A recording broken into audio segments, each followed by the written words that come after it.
కరీంనగర్ లో మిస్ అయిన 13 ఏళ్ల బాలికను పోలీసులు 48 గంటల్లోనే గుర్తించారు. బుధవారం కరీంనగర్ బైపాస్ ఫ్లైఓవర్ ప్రాంతంలో బస్సు దిగి కనిపించకుండా పోయిన బాలిక వశిష్ఠ కృష్ణను పోలీసులు ఎట్టకేలకు సేఫ్ గా పట్టుకున్నారు.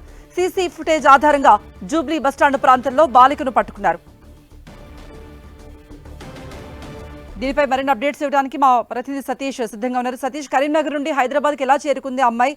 పోలీసులు ఆమె నుండి ఏ వివరాలు సేకరించారు? కృప 48 గంటల తర్వాత వశిష్ఠ కృష్ణ కుటుంబ సభ్యుల వద్దకు క్షేమంగా చేరుకుంది. 48 గంటల పాటు అందరూ కూడా పాప ఎక్కడికి వెళ్ళింది, ఏమైందనే ఒక టెన్షన్ మాత్రం క్రియేట్ అయింది.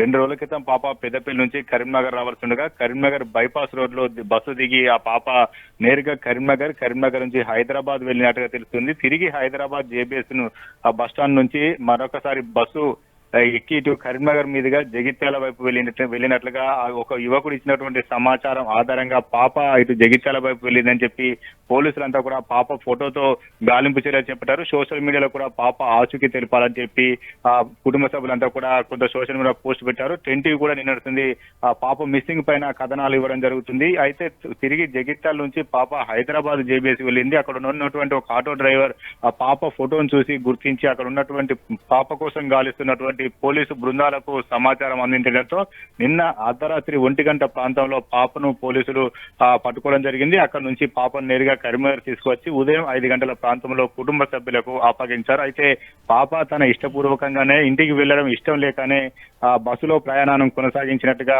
పాప కొంత సమాచారం ఇచ్చినట్టు తెలుస్తుంది. అయితే ఎందుకు వెళ్లాల్సి వచ్చింది, కుటుంబ కారణాలు ఏమైనా ఉన్నాయా, ఇతరత్ర కారణాలు ఏమైనా ఉన్నాయని చెప్పి పోలీసులు ఈ రోజు 10:30 గంటలకు పాపను విచారించే అవకాశం ఉంది. కౌన్సిలింగ్ ఇచ్చిన తర్వాత ఆ కుటుంబ సభ్యులకు కొంత హెచ్చరించి పాపను అప్పగించే విధంగా పోలీసులు ఏర్పాటు చేస్తున్నారు. కృప.